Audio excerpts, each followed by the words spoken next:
جوں جوں دن گزر رہے تھے حجاج اور زائرین کی تعداد میں بے انتہا اضافہ ہو رہا تھا۔ مکہ مکرمہ کے رہائشی اور حجاج سبھی اس تنگی کو بری طرح محسوس کر رہے تھے، لیکن تعجب کی بات یہ کہ 1000 سال سے زیادہ مدت تک کسی مسلمان بادشاہ یا حاکم نے اس کی توسیع میں ایک بالشت زمین کا اضافہ کیا اور نہ اس کی فکر کی۔ 1370 ہجری میں مسجد نبوی کی توسیع کا آغاز ہوا۔ 5 محرم 1375 ہجری میں مسجد نبوی کی توسیع کا کام پورا ہونے پر سرکاری طور پر اعلان کیا گیا کہ مسجد نبوی کی توسیع کے دوران استعمال ہونے والی تمام مشینری اور جملہ آلات کو مکہ مکرمہ منتقل کر دیا جائے تاکہ فوری طور پر مسجد حرام کی توسیع کے منصوبے کا آغاز ہو سکے۔ شاہ عبدالعزیز بن عبد الرحمن آل سعود رحمت اللہ علیہ نے حرمین شریفین کے معاملات پر بہت زیادہ توجہ دی، چنانچہ انہوں نے مسجد کی مرمت کا حکم دیا۔ اس حکم کے تحت حرم میں سنگ مرمر لگایا گیا، نئے سرے سے رنگ کیا گیا، دروازے اور برآمدوں کے فرش درست کیے گئے۔ شاہ عبدالعزیز پہلے شخص ہیں جنہوں نے سعی والی گلی کا فرش لگوایا، اس کے اوپر سائبان کی تجدید کرائی، جبکہ مسعی یعنی سعی کرنے کی جگہ پر سب سے پہلے شاہ شریف حسین بن علی نے 1339 ہجری میں سائبان لگوایا تھا۔ مسجد حرام میں پہلی توسیع شاہ سعود بن عبدالعزیز کے دور میں ہوئی۔ مسعی کے دونوں جانب بنے ہوئے گھر گرا دیے گئے اور مسعی کی 2 منزلیں بنائی گئیں۔ پہلی منزل میں صفا سے مروہ جانے اور مروہ سے صفا واپس آنے کے لیے الگ الگ راستے بنائے گئے۔ درمیان میں ایک چھوٹا سا جنگلہ لگا دیا گیا تاکہ جانے اور آنے کے راستے جدا جدا رہیں۔ پہلی منزل میں 16 دروازے لگائے گئے۔ دوسری منزل پر جانے کے لیے 2 راستے بنائے گئے، ایک صفا دوسرا مروہ کے پاس۔ پھر جنوبی جانب کی عمارت گرائی گئی اور 2 منزلہ خوبصورت برآمدہ بنایا گیا۔ مسعی کے سوا باقی توسیع شدہ عمارت کے نیچے تہخانے بنائے گئے۔ پھر مغربی اور شمالی جانب میں بھی جنوبی توسیع کی طرح توسیع کی گئی اور ان دونوں جانب بھی وہی کچھ بنایا گیا جو جنوبی جانب بنایا گیا تھا۔ دروازوں کی تعداد بھی بڑھائی گئی، چھوٹے بڑے سب مل کر 51 دروازے بن گئے۔ توسیع کے دوران پرانے 7 مینار گرا کر 7 نئے مینار بنائے گئے۔ اس طرح سعودی دور کی پہلی توسیع میں 1,53,000 مربع میٹر کا اضافہ کیا گیا اور مسجد کا کل رقبہ 1,80,850 مربع میٹر ہو گیا۔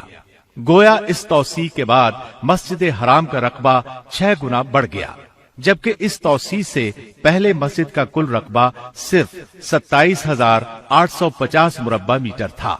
مزید یہ کہ توسیع والی عمارت انتہائی مضبوط اور خوبصورت ہے۔ دیواروں پر سنگ مرمر اور چھتوں اور ڈاٹوں میں عمارتی پتھر جڑا گیا ہے تاکہ مسجد حرام فن تعمیر کا شاہکار بن جائے۔ شاہ فہد نے حرم کی طرف بہت توجہ دی اور بڑی دریا دلی سے خرچ کیا۔ ان کے منصوبے کے 2 پہلو ہیں، نمبر 1 زیبائش و آرائش، نمبر 2 مسجد حرام کے رقبے میں اضافہ۔ رقبے میں اضافہ تو اس طرح کیا گیا کہ مغربی جانب باب عبدالعزیز سے باب عمرہ تک 2 منزلہ عمارت اور تہخانے بنائے گئے اور مسجد کی چھت کو بھی نماز کی ادائیگی کے قابل بنا دیا گیا۔ وہاں کھلے صحن تعمیر کیے گئے، ان میں 80,000 سے زائد افراد نماز پڑھ سکتے ہیں۔ بجلی کے ذریعے چلنے والی سیڑھیوں کے لیے 3 مقامات بنائے گئے۔ گویا کے توسیع کی سابقہ 2 منزلوں کے اوپر تیسری منزل کا بھی اضافہ کیا گیا ہے۔ اس توسیع میں باب الملک فہد کے نام سے ایک عظیم دروازہ بنایا گیا۔ اس کے ساتھ 14 چھوٹے دروازے بھی ہیں۔ تہخانوں میں جانے کے لیے 2 راستے بنائے گئے ہیں۔ اس توسیع کے بعد اب مسجد میں داخل ہونے کے لیے 4 بڑے اور 54 چھوٹے دروازے ہیں۔ تہخانوں میں داخل ہونے کے لیے 6 الگ راستے ہیں۔ اس کے علاوہ دوسری منزل پر جانے کے لیے بھی کئی راستے اور بجلی کے ذریعے چلنے والی سیڑھیاں موجود ہیں۔ مسجد کے 7 سابقہ میناروں میں بالکل انہی جیسے 2 اور میناروں کا اضافہ کیا گیا ہے۔ اس طرح میناروں کی تعداد اب 9 ہو گئی ہے۔ اس نئے اضافے کا رقبہ 76,000 مربع میٹر ہے۔ یہ رقبہ پہلی سعودی توسیع سے پہلے کی مسجد حرام کے رقبے سے 3 گنا ہے۔ اس کا مطلب یہ ہے کہ دونوں سعودی توسیعات سے مسجد حرام کا رقبہ 9 گنا بڑھ گیا ہے۔ اس کے علاوہ نمازیوں کے لیے مسجد کی مشرقی جانب مساح سے متصل نئے میدان بھی بنائے گئے ہیں۔ ان کو مشرقی صحن کہا جاتا ہے۔ جبل ابی قبیس کے دامن میں شاہی محلات واقع ہیں، جن کا رقبہ قریباً 40,000 مربع میٹر ہے۔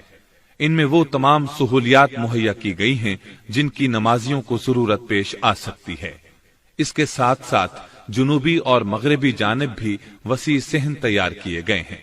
ان میں سفید سنگ مرمر کا فرش لگایا گیا ہے تاکہ جب نمازی زیادہ ہوں تو یہاں بھی لوگ نماز ادا کر سکیں۔ حج کے دنوں میں خاص طور پر یہاں نمازیں ادا کی جاتی ہیں۔ حرم کی توسیع اور آرائش و زیبائش یقیناً اپنی جگہ ایک انتہائی اہم کام ہے، لیکن تمام نمازیوں کو ایک امام کے پیچھے اکٹھا کرنا اس سے کہیں بڑھ کر اہمیت کا حامل ہے۔ واقعہ یہ ہے کہ ایک امام کے پیچھے اکٹھے نماز ادا کرنے سے پہلے حرم میں مختلف مکتبہ ہائے فکر کے ائمہ کی الگ الگ جائے نماز ہوتی تھی۔ امام مالک رحمت اللہ علیہ کے پیروکار ایک جگہ نماز ادا کرتے تھے تو امام شافعی رحمت اللہ علیہ کے پیروکار دوسری جگہ۔ اسی طرح امام احمد بن حنبل رحمت اللہ علیہ کے معتقدین کا مصلی جدا مقام پر تھا، اور امام ابو حنیفہ رحمت اللہ علیہ کے پیروکار الگ جگہ پر نماز ادا کیا کرتے تھے۔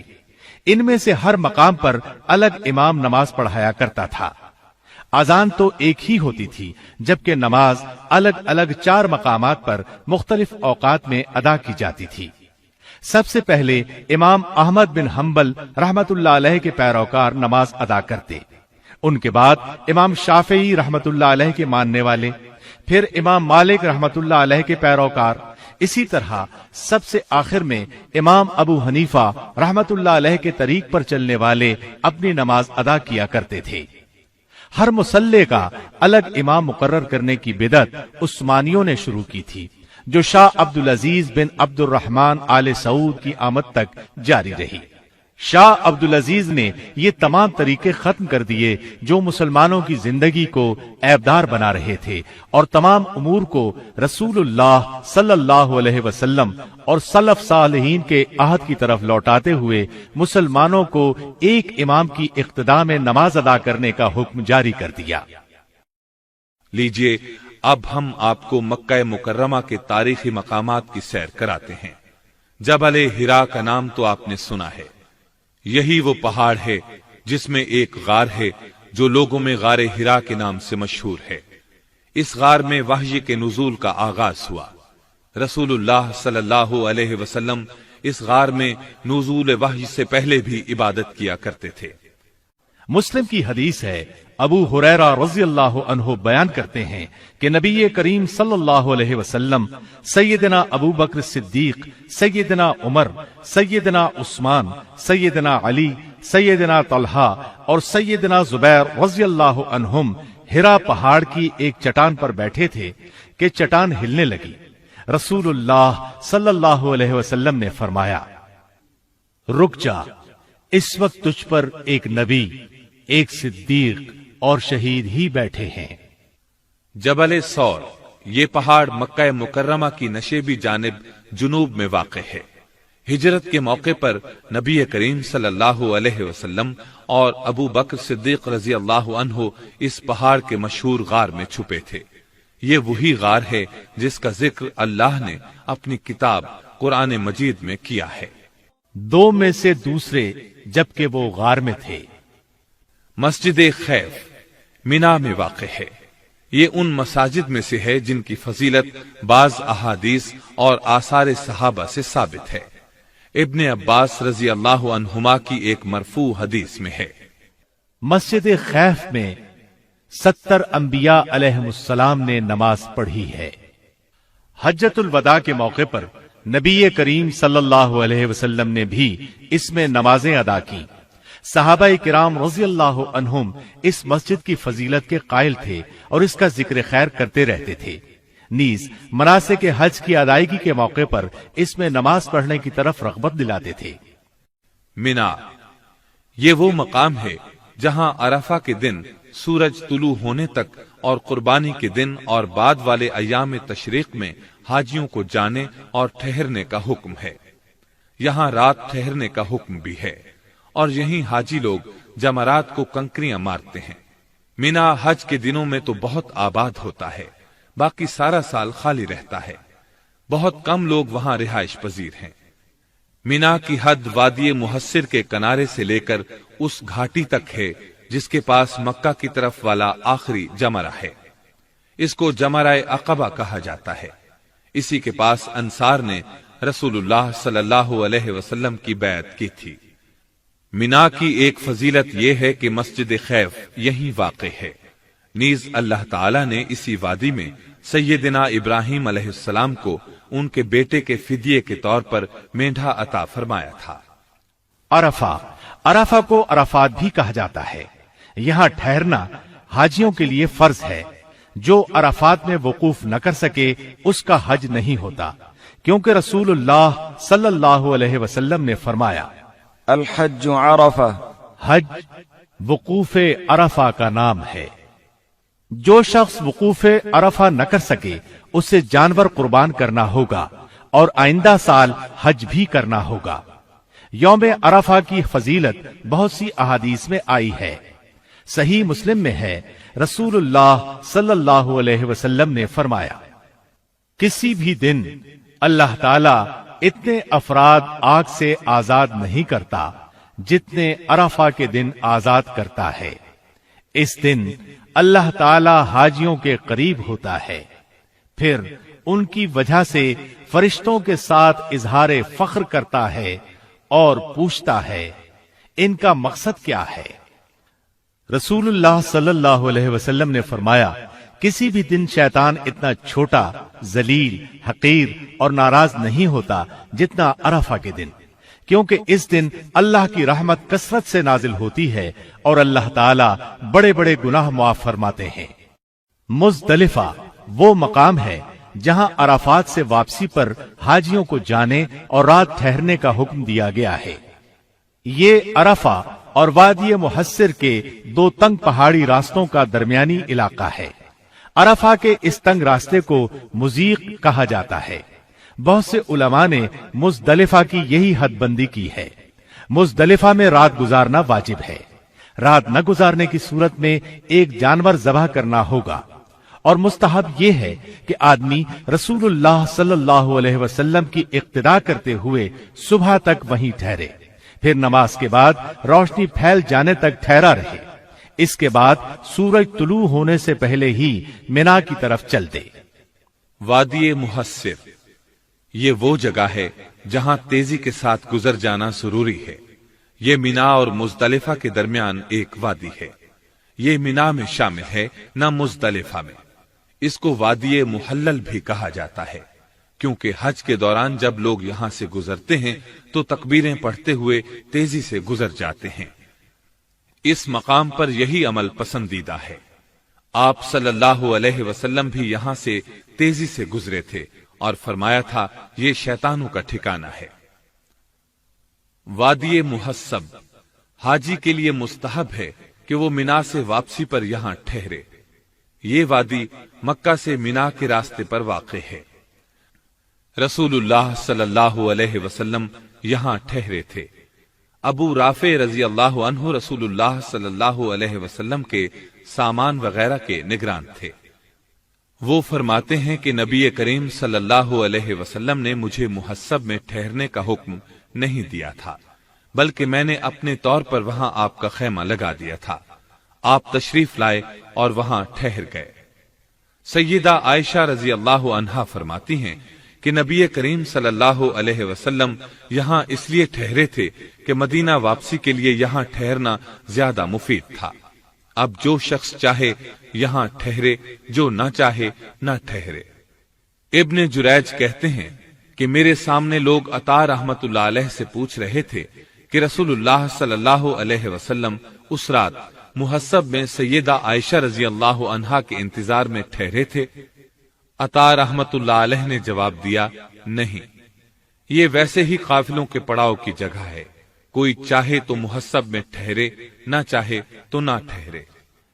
تنعیم، یہ مسجد بیت اللہ سے 7.5 کلومیٹر دور مدینہ روڈ پر واقع ہے۔ سیدہ عائشہ رضی اللہ عنہا کی نسبت سے مسجد عائشہ کے نام سے مشہور ہے، کیونکہ یہ اس جگہ واقع ہے جہاں سیدہ عائشہ رضی اللہ عنہا عمرہ کے احرام کے لیے تشریف لے گئی تھی۔ یہ مسجد مکہ مکرمہ کے تاریخی مقامات میں شمار ہوتی ہے۔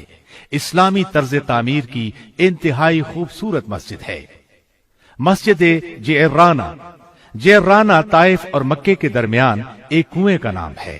نبی صلی اللہ علیہ وسلم حنین سے واپسی پر اس مقام پر ٹھہرے تھے۔ رات کے وقت یہاں سے احرام باندھ کر عمرہ فرمایا تھا۔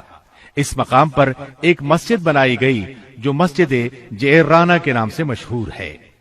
مسجد جن، یہ مسجد حجون کے کنارے واقع ہے۔ عین اس جگہ بنائی گئی ہے جہاں رسول اللہ صلی اللہ علیہ وسلم نے سیدنا عبداللہ بن مسعود رضی اللہ عنہ کے بیٹھنے کے لیے خط کھینچا تھا۔ نبی کریم صلی اللہ علیہ وسلم کو اللہ تعالی کی طرف سے حکم ملا تھا کہ آپ جنوں کو قرآن سنائیں۔ آپ نے اپنے ساتھ عبداللہ بن مسعود رضی اللہ عنہ کو لیا اور چل پڑے، یہاں تک کہ آپ حجون میں شیب ابی دب کے پاس پہنچے۔ یہاں آپ نے عبداللہ بن مسعود رضی اللہ عنہ کے لیے ایک خط کھینچا تھا کہ وہ اس جگہ سے آگے نہ آئیں۔ پھر آپ جنوں کو قرآن سنانے کے لیے آگے چلے گئے۔ ادھر جن ان کی طرف آنے کی کوشش کرتے تھے، لیکن وہ اس خط کو عبور نہ کر پاتے تھے۔ پھر رسول اللہ صلی اللہ علیہ وسلم کی طرف چلے جاتے تھے۔ رات کے پچھلے پہر آپ تشریف لائے۔ اس مقام پر یہ مسجد بنائی گئی۔ اس کے ساتھ ہی تاریخ مکہ کا تذکرہ اپنے اختتام کو پہنچا، اور تمام تعریفیں اللہ ہی کے لیے ہیں۔